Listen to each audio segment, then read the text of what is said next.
semifinal, Justin Harley, a buzzer-beating three to win the NAIA championship for Graceland. Big shot. Now tell me what is he helping for? Watch the help defender come out. Now what's he helping right there for? Man, like, why are you leaving your guy? All right, first, we can't crush the NAIA kids, man. I asked a simple question, Nick. It's basketball. Somebody's guarding him. Why are you going over there? Man, he panicked.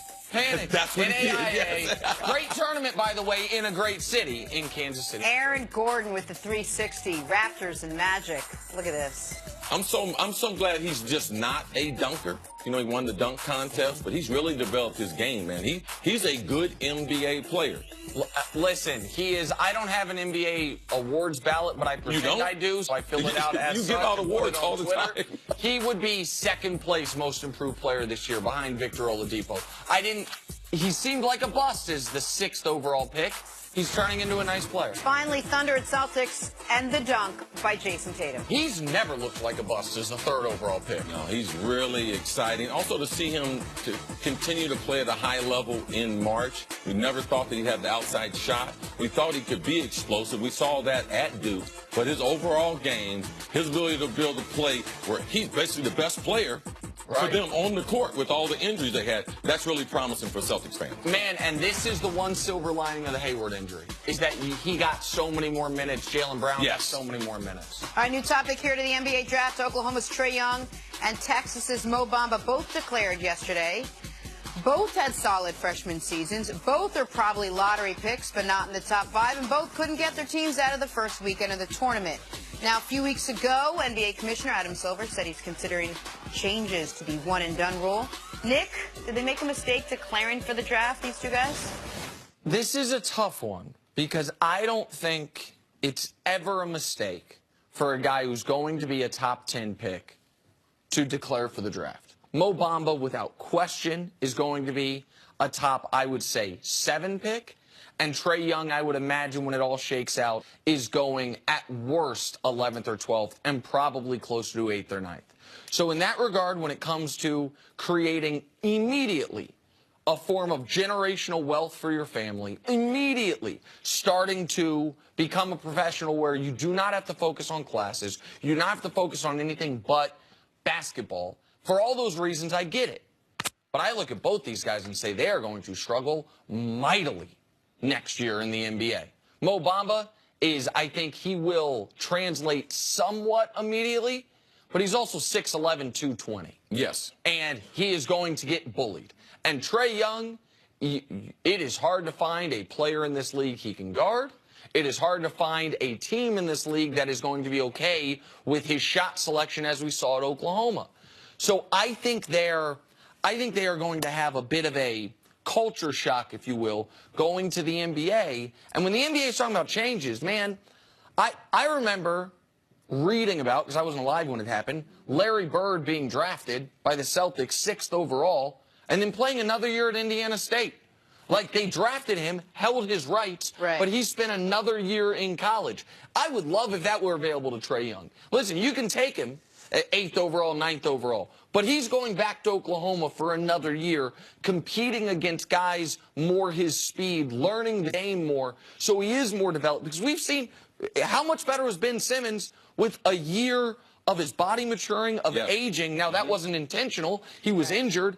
But a lot of I just think Trae Young particularly really needs that. Mo Bamba also to really round out his game and to get some weight on him. Yeah, you mentioned Ben Simmons. Go ahead, Jen. No. Well, I was going to say, do you have to factor in, is this the highest their stock is ever going to be?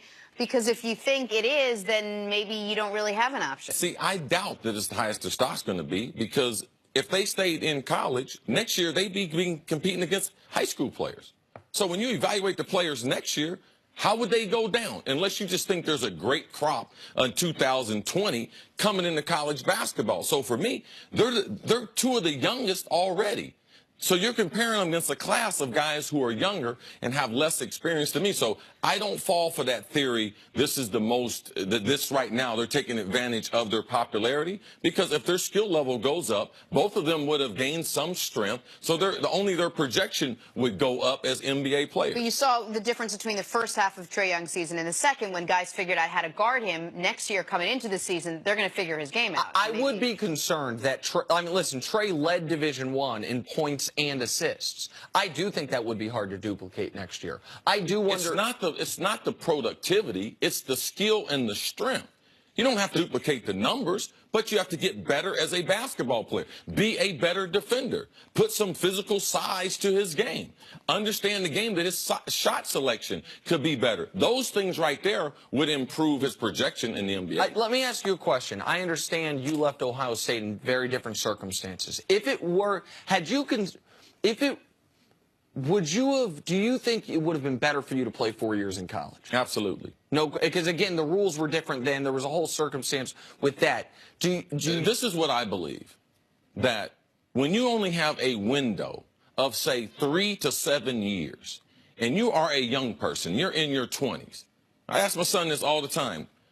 Would you rather be playing professional sports when you're 22, 23, 24, 25, or would you rather be playing professional sports when you're 20, 21, 22, 23? Like, everyone's not Kobe.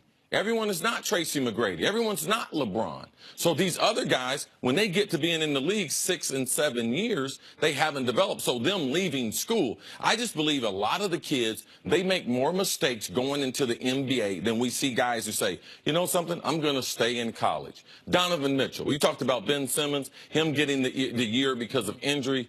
Donovan Mitchell, him staying a couple years in college. Look at his development to the NBA. His body is far more mature. He seemed to make that transition. I just believe allowing kids into the NBA it does not help them.